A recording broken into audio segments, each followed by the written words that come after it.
There was a time when the best strategy for a brand was to have unique technology that was perhaps a little bit better than your competitor, and that you had it all to yourself. As technology has developed, it's become so complex that no one company could have all the technology required to make a Bluesound product. The way that we approach technological partnerships is out of relationship. And so over time, whether it's our engineering team or our software development team or our commercial teams, having personal relationships with people in our industry, that's how a lot of our relationships with our Amplifier platform partners have come about. We started a project in the NAD brand to create a digital amplifier that sound quality-wise was equal to or surpassed the best traditional linear amplifiers, Class A, Class AB. The parenthood of NAD for Bluesound is an important part of the story, and understanding, really for us, like a lot of the same ethos, the same ways of designing, the same platforms in terms of amplification. There's a new company called Axign that we've been working with, and they really came to us in the early stages of their development, really before they even had a product. I don't remember the first time we met with Axign, but I know Teresh has been talking about them for years. Very impressed with what they were doing. I met Teresh about 5 years ago and went a couple of times to Pickering. So we'd been working with them for 2 or 3 years before they even had a product. We were quite excited by what their platform looked like. The Lambrook team is very knowledgeable, and the quality of their products is known all over the world. We've been making amplifiers for so many years. If you have an amplifier idea, if NAD and Bluesound probably have a lot to contribute to making your product even better, which is why we often engage with these technology companies before they actually even have a product. It was just exciting to be able to finally, work on something together with them. We at Axign in the Netherlands are very proud to be part of your latest Power Node Edge. We have adopted their platform in our latest Bluesound product, the Power Node Edge. And by all accounts, it's just a fabulous sounding product.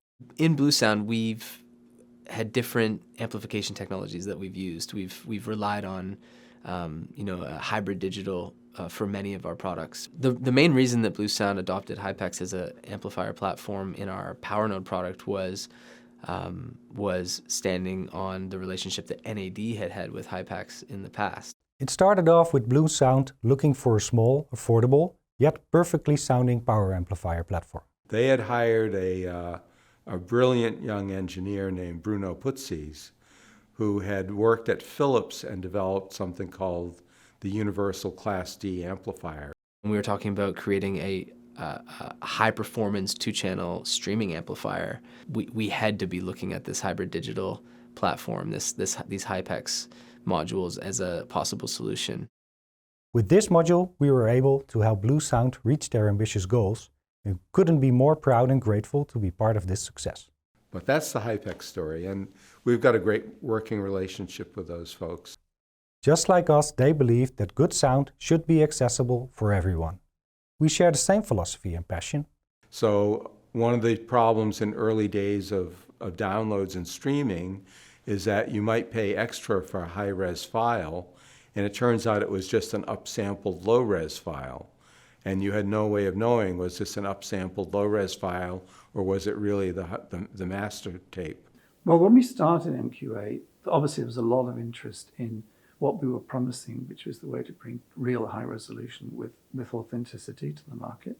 When MQA was announced, I sought out Bob at one of the shows and said that we were extremely interested because it fit so well with what we were doing. We're trying to do high-res streaming, and here he's created a codec that maintains the high resolution of the format while reducing the file size.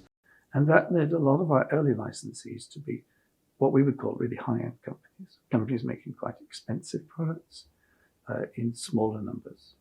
And one of the things that made us really excited about the Bluesound prospect was they had the same goals to bring great sound quality, but of course it would be to a larger audience. The relationship that Bluesound and MQA have is one of our longest standing technological partnerships at this point. I believe we were one of the earliest partners for MQA and early adopters of what they were offering to the music-loving audience. It's more than just a feature. It's more than just a check mark on a data sheet. It's a synergy between two companies that have a lot of the same values and want to provide really the ultimate listening experience to music lovers. I think there's just a lot of respect for NAD and Lenbrook and Bluesound from Bob Stuart and the people at MQA, and then likewise our appreciation of what Bob had done for the industry and his many accomplishments over the years. The Bluesound team is a great team to work with. They're cooperative. They're willing to approach things from an engineering point of view so that we can make trades, make something better, something give and take on both sides. But the people are extraordinary. I think what I appreciate most about our technology partnerships in Bluesound are they ask questions that we might not be thinking about. We might be experts in audio, in designing amazing amplifiers and streamers and things like that, but they're experts in something else that we're not. And so that's the amazing part of collaboration and partnership, is that we're able to help each other and maybe give each other perspective.